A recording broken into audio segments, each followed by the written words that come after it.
আর finally জামাতের 1971 স্বাধীনতা যুদ্ধের ভূমিকা, এটা নিয়ে ফাইনাল আলাপ।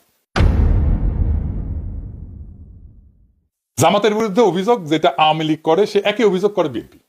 আওয়ামী লীগ অভিযোগ করে জামাত নেতারা 1971 পাকিস্তানি বাহিনীর গণহত্যার সহযোগী ছিল, এই গণহত্যার জন্য জামাতই দায়ী।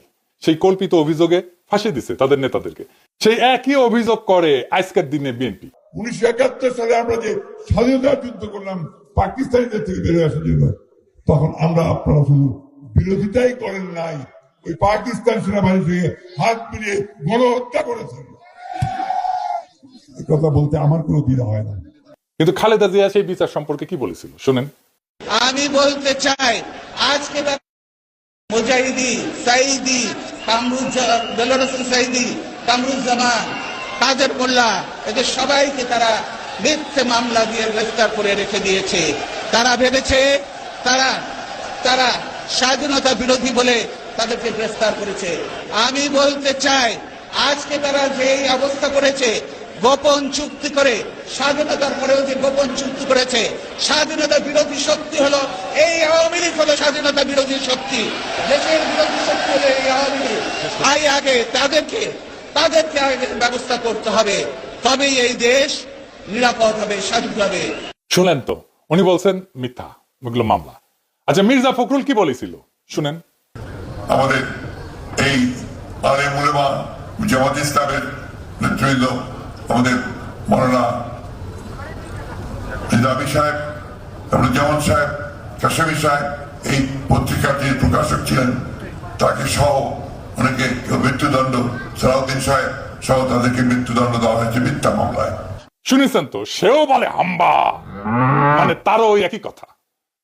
আমাদের সময় একটা বিজ্ঞাপন ছিল, এইরকম গরুকে জিজ্ঞেস করে তোমার কি কথা, সে গরু এখন চিৎকার দেয় হাম্বা, বলে বড় সেই একই কথা। আর এখন বলে স্বাধীনতার পরাজিত শক্তি মাথাচাড়া দিয়ে উঠতেছে, ওদের নস্যাৎ করে গণতন্ত্র প্রতিষ্ঠা করবি নাকি। এবার বলে একটা দল গণহত্যা চালাইছিল, মানে জামাত চালাইছিল গণহত্যা। শুনেন, পাকিস্তান আন্দোলন করছিল মুসলমানরা পাকিস্তানের মুসলমান ভাইদের স্বার্থ রক্ষার জন্য, মুসলিম, তখন আপনাদের নেতা মৌদুদি এটা বিরোধিতা করেছিল, ঠিক না?